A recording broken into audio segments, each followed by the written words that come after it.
राधे राधे दोस्तों। इससे पूर्व की क्लास में हमने संस्कृत शिक्षण विधियों में जो विधियां पढ़ी थी उनमें प्राचीन, नवीन और नवीनतम विधियां पढ़ी थी। वह क्लास लगभग आपके 15 से 16 मिनट के लगभग थी। अब जो हम बात कर रहे हैं गद्य शिक्षण और पद्य शिक्षण की शिक्षण विधियों के बारे में बात करेंगे। तो संस्कृत में इन शिक्षण विधियों के बारे में हम पढ़ते हैं। यह क्लास भी आपकी ज्यादा लंबी नहीं रहेगी, 20 से 25 मिनट की हो सकती है। इसमें हम इसको खत्म कर देंगे और दोनों क्लासों को अगर आप मिलाकर देखें तो लगभग 40 मिनट में आपकी संस्कृत की संपूर्ण शिक्षण विधियां पूर्ण हो जाएगी। ठीक है दोस्तों, तो हम शुरू करते हैं गद्य शिक्षण के शिक्षण विधियों से जो संस्कृत में है। ठीक है दोस्तों, गद्य शिक्षण इसके जो अंग है 3 है: वाचन, व्याख्या और विचार विश्लेषण। गद्य शिक्षण जो है संस्कृत का, इसमें गद्य शिक्षण के 3 अंग बताए गए हैं: वाचन, व्याख्या और विचार विश्लेषण।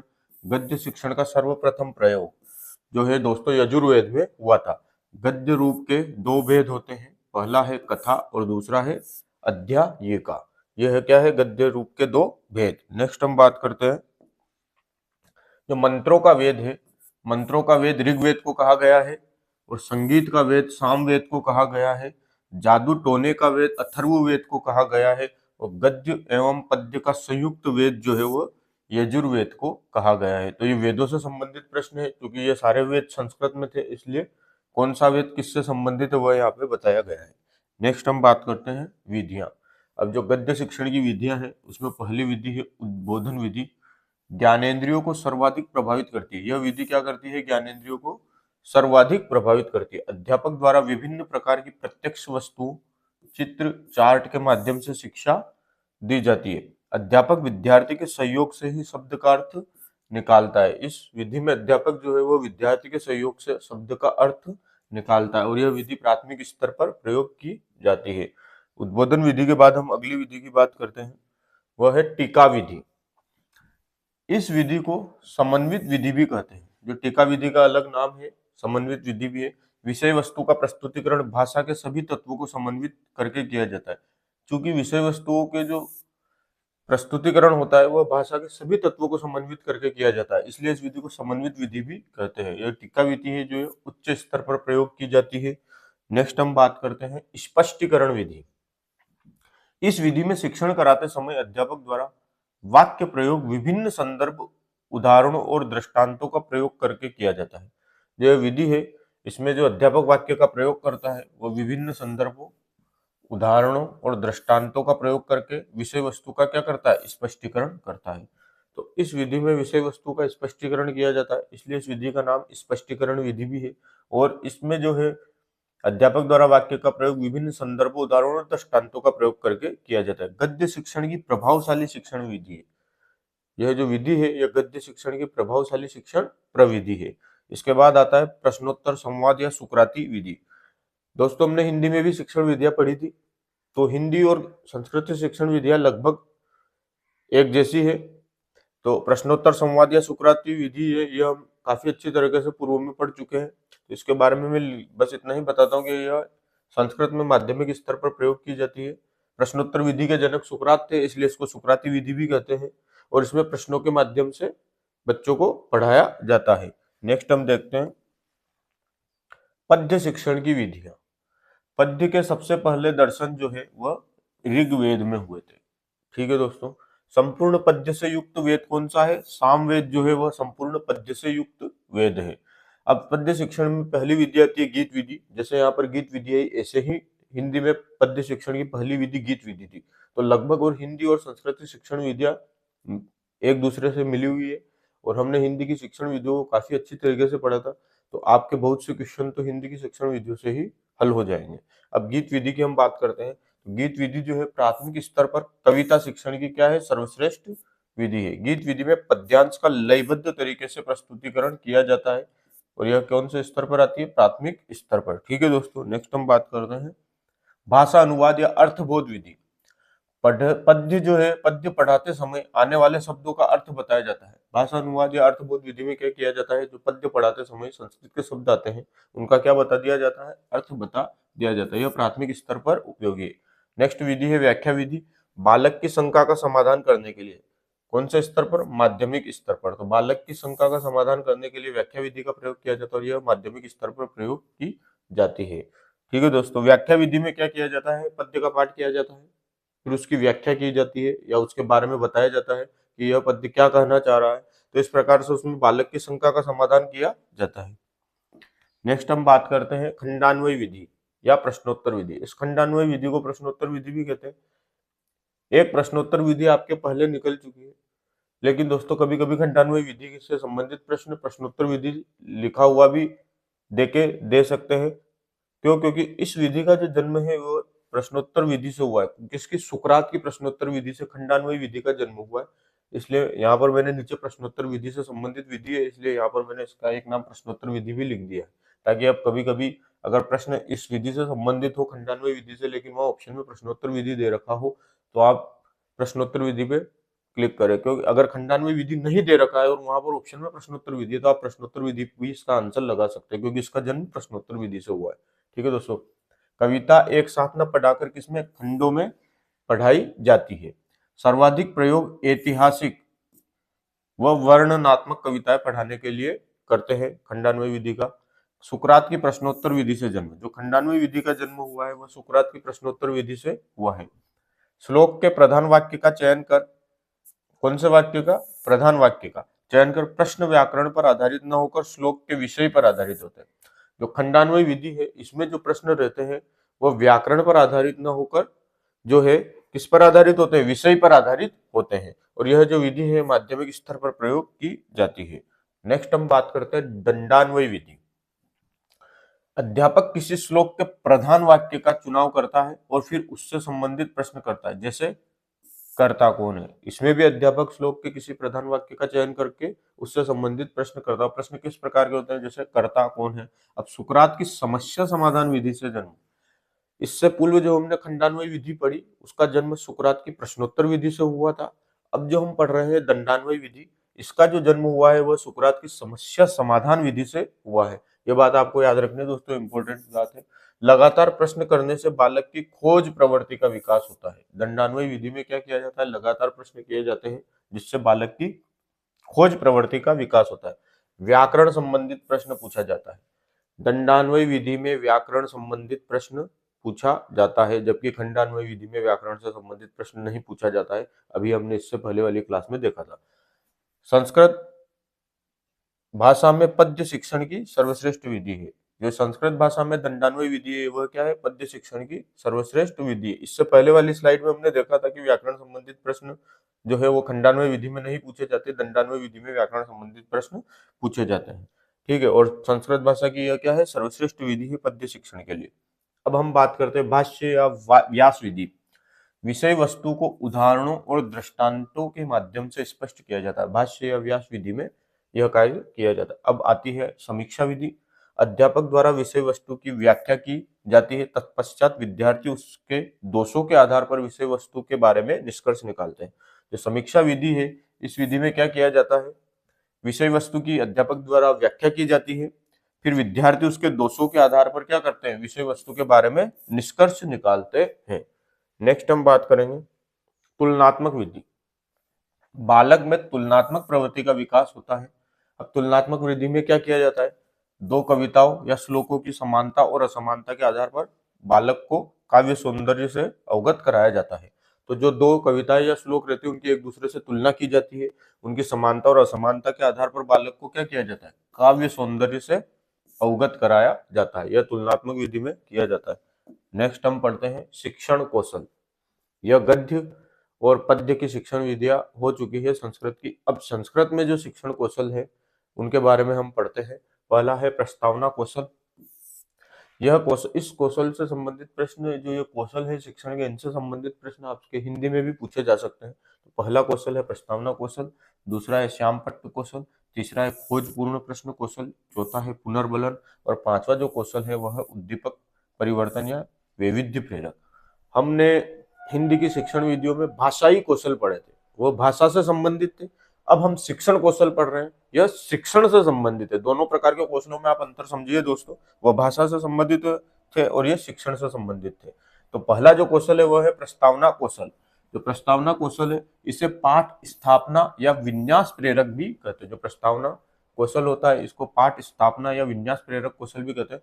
प्रस्तावना विद्यार्थी के लिए प्रेरक का कार्य करती है। जो प्रस्तावना होती है विद्यार्थी के प्रेरक का कार्य करती है। पाठ की शुरुआत जो है इसी कौशल से होती है। प्रस्तावना पूर्व ज्ञान को नवीन ज्ञान से जोड़कर पढ़ने के लिए बालक को मानसिक रूप से तैयार करती है। ये इंपॉर्टेंट बात दोस्तों, जो प्रस्तावना है बालक के पूर्व ज्ञान को नवीन ज्ञान से जोड़ती है और उसे पढ़ने के लिए मानसिक रूप से क्या करती है, तैयार करती है। क्योंकि कोई भी पाठ पढ़ाने से पहले शिक्षक एक प्रस्तावना के रूप में उससे प्रश्न करता है और इससे पूर्व जो उसको ज्ञान है उससे संबंधित वह जानकारी लेता है कि बच्चों को कोई भी जो टॉपिक में पढ़ा रहा हूं वह आता है या नहीं आता, और आता है तो कितना आता है। तो इस प्रकार की जो जांच है बच्चों की वो प्रस्तावना कौशल के द्वारा की जाती है, इसलिए इसे पाठ स्थापना या विन्यास प्रेरक भी कहते हैं। और पाठ की शुरुआत इसी कौशल से होती है। जो प्रस्तावना कौशल के महत्वपूर्ण बिंदु है वह है यह पूर्व ज्ञान पर आधारित है। प्रश्नों में हाँ या नहीं वाले प्रश्न शामिल नहीं किए जाते। इसमें जो प्रश्न रहते हैं वो हाँ या नहीं से संबंधित नहीं रहते। एक विस्तृत उत्तर बच्चों से पूछा जाए ऐसा प्रश्न उसमें पूछा जाता है। मानसिक रूप से तैयार करने वाला जो प्रस्तावना कौशल है, मानसिक रूप से तैयार करने वाला, और प्रश्नों में तारतम्यता व उपयुक्त प्रविधियों का चुनाव किया जाता है। जो प्रस्तावना कौशल है इसमें इसके जो प्रश्न होते हैं उनमें तारतम्यता व उपयुक्त प्रविधियों का क्या किया जाता है, चुनाव किया जाता है। नेक्स्ट हम बात करते हैं श्यामपट्ट कौशल। प्रस्तावना कौशल के बाद जो कौशल आता है वह है श्यामपट्ट कौशल। इसका उद्देश्य लेखन कौशलस्य विकास। जो लेखन के कौशल का विकास है वह उद्देश्य किसका है, श्यामपट्ट कौशल का। कक्षा की प्रथम शर्त क्या है, श्यामपट्ट। शिक्षक का सच्चा मित्र श्यामपट्ट। शिक्षक का दाहिना हाथ श्यामपट्ट। सबसे अधिक प्रयोग होने वाला श्यामपट्ट। शिक्षक का दाहिना हाथ यहाँ पर श्यामपट्ट को कहा गया है क्यों, क्योंकि ज्यादातर लोग दाएं हाथ से लिखते हैं। अब जैसे मैं बाएं हाथ से लिखता हूं तो इसका मतलब ये नहीं कि शिक्षक का दाहिना हाथ श्यामपट्ट है तो मेरे लिए प्रश्न का उत्तर श्यामपट्ट नहीं होगा। बहुत से दाएं हाथ की जगह बाएं हाथ से लिखते हैं, पर मैक्सिमम जो लोग हैं वह शिक्षक जो है उसका दाहिना हाथ होता है, तो ज्यादातर लोग दाहिना हाथ से लिखते हैं, इसलिए शिक्षक का दाहिना हाथ श्यामपट्ट को कह दिया गया है। सबसे अधिक प्रयोग होने वाला श्यामपट्ट है। ऑपरेशन ब्लैक बोर्ड की जो शुरुआत हुई थी, ऑपरेशन ब्लैक बोर्ड, वह 1986 में हुई थी। यह श्यामपट्ट या इससे संबंधित है। शिक्षक का जो अभिन्न अंग है वह भी क्या है, श्यामपट्ट। और शिक्षक के विचारों का प्रतिबिंब, जो शिक्षक है उसके विचारों का प्रतिबिंब भी क्या है, श्यामपट्ट। तो ये श्यामपट्ट से संबंधित बहुत छोटे छोटे से प्रश्न एक तरह से दिए गए हैं, आप इनको याद रखें। नेक्स्ट हम बात करते हैं खोज पूर्ण प्रश्न कौशल या अन्वेषण कौशल या अनुशीलन कौशल। ये नाम आपको याद रखने। इस कौशल का जो उद्देश्य है वह ज्ञानस्य दृढ़ीकरण। खोज पूर्ण प्रश्न कौशल का उद्देश्य है ज्ञानस्य दृढ़ीकरण। खोज पूर्ण प्रश्न कौशल से तात्पर्य ऐसे प्रश्न जो बालक में किसकी खोज प्रवृत्ति का विकास कर सके। खोज पूर्ण प्रश्न कौशल में बालक से ऐसे प्रश्न किए जाते हैं जिससे बालक क्या कर सके, खोज करे और उसमें क्या हो, खोज प्रवृत्ति का विकास हो। यह ह्यूरिस्टिक विधि पर आधारित है। जो खोज पूर्ण प्रश्न कौशल है यह कौन सी विधि पर आधारित है, ह्यूरिस्टिक विधि पर। यह विधि हम पहले पढ़ चुके हैं।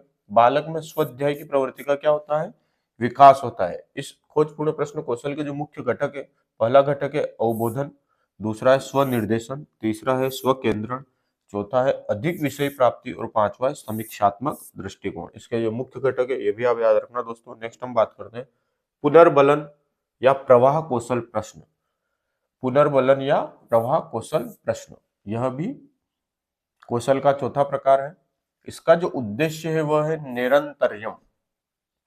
इसका अर्थ है बालक को प्रेरित करना। पुनर्बलन को का मतलब है बालक को प्रेरित करना। अब पुनर्बलन जो है वो दो तरह के होते हैं, एक है सकारात्मक और एक है नकारात्मक। सकारात्मक में भी दो प्रकार के, एक शाब्दिक अशाब्दिक, एक नकारात्मक में शाब्दिक और अशाब्दिक। तो पुनर्बलन जो है इसमें सकारात्मक नकारात्मक और सकारात्मक नकारात्मक में भी शाब्दिक और अशाब्दिक दोनों ही प्रकार के। अब पुनर्बलन है बालक को प्रेरित करना। तो पुनर्बलन को आप नॉर्मल रूप से ऐसे समझे जैसे क्लास में कोई बालक है, उसको आपने कोई कार्य दिया या कोई लेखन कार्य दिया, वह आज करके नहीं आया, आपने उसको पुनर्बलन के रूप में कहा कि बेटा तू कल इसको करके लाएगा, या जो मैंने कार्य तुझे गृह कार्य दिया अगर तू कल इसको करके लाएगा तो मैं तुझे इनाम के रूप में एक टॉफी दूंगा।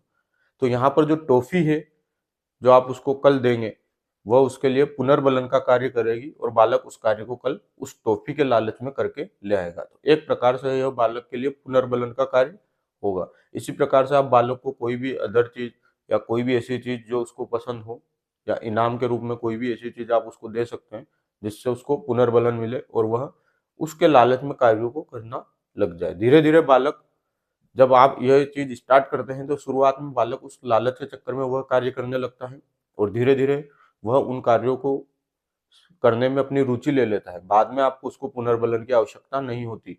अंत में वह, आप बिना उसको कुछ कहे बस होमवर्क देंगे तो भी वह उसको पूरा करके लाएगा। लेकिन स्टार्टिंग में बच्चों को पढ़ाने में और उनको कोई कार्य करवाने के लिए पुनर्बलन की आवश्यकता होती है। कुछ बालक तो स्वयं करके ले आते हैं और कुछ बालक को हमें पुनर्बलन की आवश्यकता होती है। जब हम उन्हें पुनर्बलन देंगे तो वह अपनी रुचि उसमें बढ़ाने लगेंगे और धीरे धीरे उनकी रुचि उसमें अपने आप आ जाएगी। उसके बाद आपको पुनर्बलन देने की कोई जरूरत नहीं रहेगी, बालक स्वयं उस कार्य को करने लगेगा। तो यहाँ पुनर्बलन कौशल के बारे में हमने पढ़ा। अब नेक्स्ट हम बात करते हैं उद्दीपक परिवर्तन या वैविध्य प्रेरक। इसका उद्देश्य विद्यार्थी का क्या करना, ध्यान आकर्षित करना। इसके द्वारा विद्यार्थी में जिज्ञासा और अभिप्रेरणा का विकास होता है। उद्दीपक परिवर्तन या वैविध्य प्रेरक है, इसमें विद्यार्थी का ध्यान आकर्षित किया जाता है। इसके जो मुख्य घटक है वह है शारीरिक संरचना, विराम, हाव भाव, आरोह अवरोह। उद्दीपक परिवर्तन या वैविध्य प्रेरक एक ऐसा शिक्षण कौशल है जिसके द्वारा आप बच्चों के सामने अलग अलग तरह से आवाज निकालते हुए आरोह अवरोह के साथ, कभी आप एकदम अचानक से जोर से बोले फिर धीरे बोले, कोई ऐसा शब्द आ गया जो रुचिकर है आपने उसको थोड़ा सा लय के साथ बोल दिया या हाव भाव के साथ बोल दिया, तो इससे बच्चे आपसे कनेक्ट रहेंगे। मतलब जब वो पढ़ेंगे तो उनका ध्यान दूसरी तरफ नहीं जाएगा। तो ये विद्यार्थी का क्या होगा, इसमें ध्यान आकर्षित होगा। तो उद्दीपक परिवर्तन या वैविध्य प्रेरक में यह आता है। अब नेक्स्ट हम बात करते हैं शिक्षण कौशल और उनके मुख्य उद्देश्य। यहाँ पर मैंने एक लिस्ट बनाई है जो शिक्षण कौशल दिए हुए हैं और उनका क्या मुख्य उद्देश्य उसके बारे में। यहाँ से भी कभी कभी डायरेक्ट एक प्रश्न आ सकता है। तो जो अन्वेषण या खोजपूर्ण कौशल है, इसका उद्देश्य ज्ञानस्य दृढ़ीकरणम, ज्ञान को दृढ़ करना या ज्ञान को स्थायी बनाना। दूसरा है प्रश्नोत्तर कौशल। प्रश्नोत्तर कौशल का मुख्य उद्देश्य अभिव्यक्ति विकास या मौखिक या लिखित अभिव्यक्ति का क्या करना, विकास करना। जैसे अध्यापक ने बच्चों से कोई प्रश्न पूछा और अगर वो उसका उत्तर दे रहे हैं तो उनके अभिव्यक्ति का क्या हो रहा है, विकास हो रहा है। अगला कौशल आता है श्यामपट्ट कौशल। इसका उद्देश्य लेखन कौशलस्य विकास, लेखन के कौशल का विकास करना। अगला शिक्षण कौशल है व्याख्या। इसका है विषय वस्तु का स्पष्टीकरण, विषय वस्तु स्पष्टीकरण इसका मुख्य उद्देश्य होता है। अगला है प्रस्तावना कौशल। इसका जो मुख्य उद्देश्य है वह है पूर्व ज्ञान परीक्षणम, जो पूर्व का जो ज्ञान है उसका परीक्षण करना। नेक्स्ट जो कौशल है वह है उदाहरण या दृष्टांत। इसका जो उद्देश्य है वह है विषय वस्तु का क्या करना, सरलीकरण करना। उदाहरण या दृष्टांत, उदाहरणों के द्वारा हम विषय वस्तु को सरल करते हैं। हम तरह तरह के एग्जाम्पल देके बच्चों को समझाते हैं तो उससे उनकी विषय वस्तु क्या होती है, सरल होती है। शिक्षण कौशल अगला है वह है पुनर्बलन। इसका है निरंतर्यम, मतलब निरंतरता रखना। ठीक है, निरंतर्यम जो पुनर्बलन का उद्देश्य है। ठीक है, अब आता है उद्दीपक उद्दीपन परिवर्तनम। इसमें है विषय वस्तु के प्रति क्या करना, ध्यान आकर्षण करना। यह जस्ट अभी इससे पहले वाली स्लाइड में हमने पढ़ा था। उद्दीपन परिवर्तन का मतलब है विषय वस्तु के प्रति ध्यान आकर्षण करना। ठीक है दोस्तों, तो यह मैंने आपको एक प्रमुख कौशल जो है उनकी लिस्ट बना के दी है, कौशलों के प्रकार है और ये उनके जो मुख्य उद्देश्य उनके बारे में मैंने सामने लिख दिया है। तो यह भी आप ध्यान में रखें ताकि कभी अगर डायरेक्ट प्रश्न आए कि प्रस्तावना कौशल का मुख्य उद्देश्य क्या है तो आप पूर्व ज्ञान परीक्षणम इस ऑप्शन पर क्लिक करें। ठीक है, नेक्स्ट हम बात करते हैं शिक्षण सूत्र। जो शिक्षण सूत्र है दोस्तों, इसके जो प्रवर्तक है वह है हर्बर्ट स्पेंसर और मॉरिसन। हर्बर्ट स्पेंसर और मॉरिसन ने जो है शिक्षण सूत्रों को दिया था। इसमें पहला सूत्र है सरल से कठिन। अब यह सूत्र मानव स्वभाव पर आधारित है।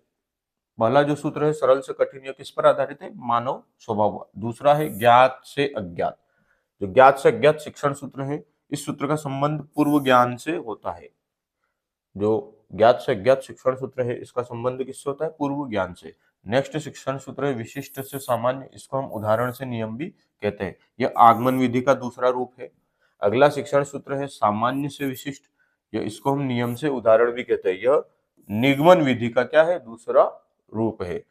आगे के शिक्षण सूत्रों की हम बात करते हैं प्रत्यक्ष से अप्रत्यक्ष। इस शिक्षण सूत्र को ही मूर्त से अमूर्त और स्थूल से सूक्ष्म शिक्षण सूत्र भी कहा जाता है। ये नाम याद रखना दोस्तों, प्रत्यक्ष से अप्रत्यक्ष, मूर्त से अमूर्त और स्थल से सूक्ष्म शिक्षण सूत्र, यह तीनों ही नाम एक ही शिक्षण सूत्र के हैं। विश्लेषण से संश्लेषण, विश्लेषण का मतलब होता है पूर्ण से अंश और संश्लेषण का मतलब होता है अंश से पूर्ण। इसमें विस्तृत ज्ञान और सीमित ज्ञान के द्वारा विषय वस्तु को क्या किया जाता है, स्पष्ट किया जाता है। जो विश्लेषण से संश्लेषण शिक्षण सूत्र है, इसमें विस्तृत ज्ञान से सीमित ज्ञान के द्वारा विषय वस्तु को क्या किया जाता है, स्पष्ट किया जाता है। तो इसमें विस्तृत ज्ञान और सीमित ज्ञान दोनों को ही शामिल किया जाता है। नेक्स्ट हम बात करते हैं मनोविज्ञान से तर्क की ओर। इस विधि में बालक को अंतः क्रिया करने का क्या मिलता है, सर्वाधिक अवसर मिलता है। जो मनोविज्ञान से तर्क की ओर शिक्षण सूत्र है, इसमें बालक को अंतः क्रिया करने का सर्वाधिक अवसर मिलता है। अब अंतिम शिक्षण सूत्र है अनुभव से तर्क की ओर। तो अनुभव से तर्क की ओर बात करें तो इसमें बालक का क्या है, तार्किक ज्ञान ही क्या है, अनुभव से तर्क की ओर होता है। जैसे किसी बच्चे को जितना तार्किक ज्ञान होगा वही उसका अनुभव होगा एक तरह से, क्योंकि अगर बालक को तार्किक ज्ञान होगा तभी उसे वह अनुभव से तर्क की ओर शिक्षण सूत्र पर कार्य कर पाएगा। तो इस प्रकार से दोस्तों हमने ये संस्कृत की शिक्षण वीडियो को पूर्ण कर लिया है।